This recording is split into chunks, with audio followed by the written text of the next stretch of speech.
I've got one, so I'll just start with that really quickly. So, again, when I was working in this role, I was working with a boy who was in year 10, and I knew that he had.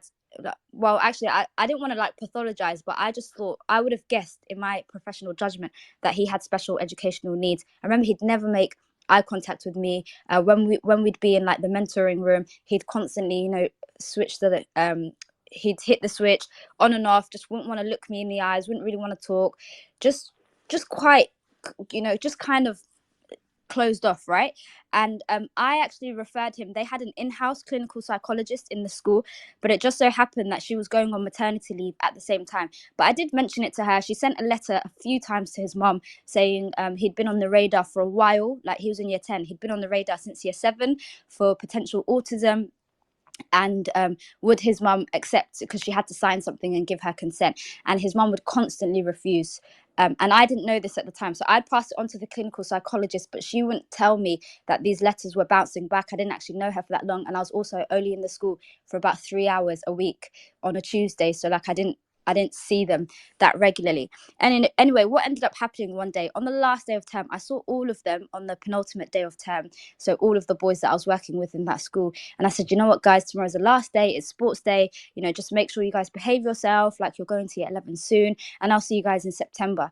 Now, what happened on the last day of term, they had sports day. And there were, I got a call that I think 4 students were permanently excluded.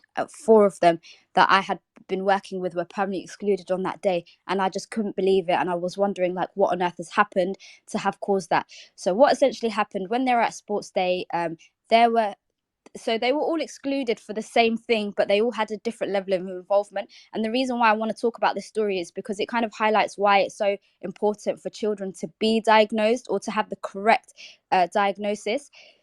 So what essentially happened, there was a teacher, we all of us teachers know what sports day like. Everyone who's a student before knows. You can all imagine what sports day is like. There's loads of kids. It's quite hectic. What happened is there was a teacher supervising a group of kids on a field, and he left his bag and went to the toilet.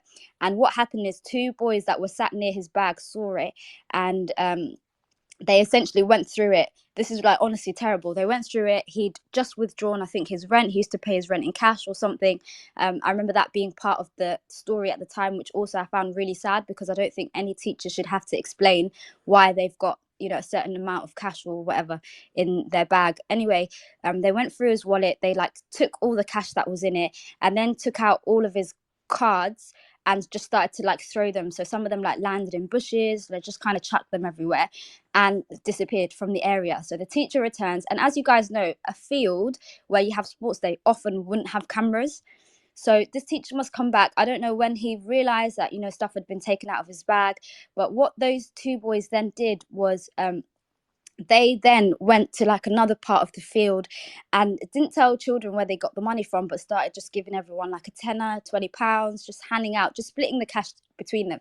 So initially it was just 2 boys that knew what had happened, and then a third one who they told, who they gave a lot of money to as well. And those 3 together just kind of shared.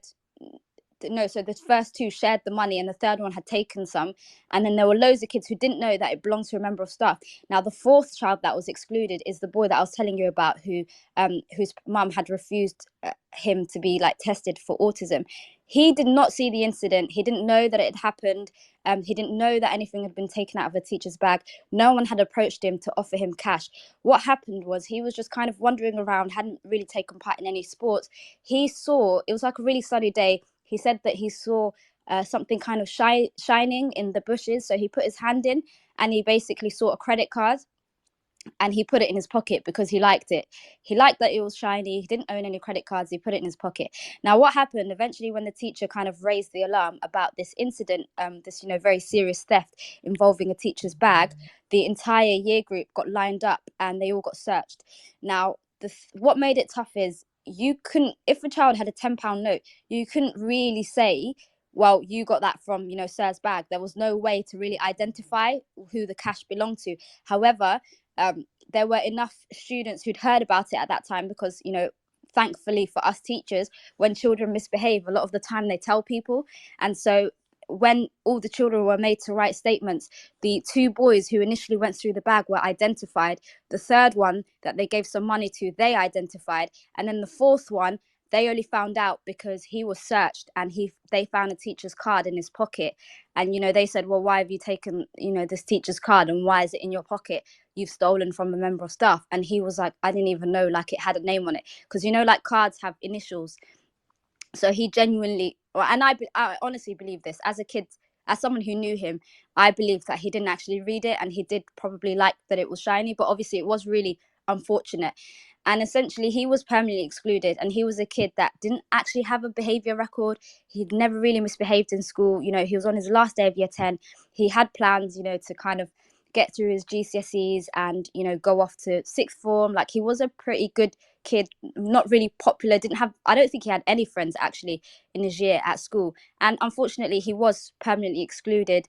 And he was sent to, at the time his family were actually in the process of moving, so he had to go to a PRU in another borough, because the PRU you go to doesn't depend on your school, it depends on the borough in which you live in. So it depends on your postcode. You will go to, if you live on like a border, or you go to a school in another borough, if you are permanently excluded, you don't go to the PRU for that school's borough, you go to the one based on where you live. So he ended up going to a school elsewhere in another area, actually quite far away. And he started to become quite regularly actually a victim of crime. People would rob him, people would beat him up. It's just really, really, really sad story.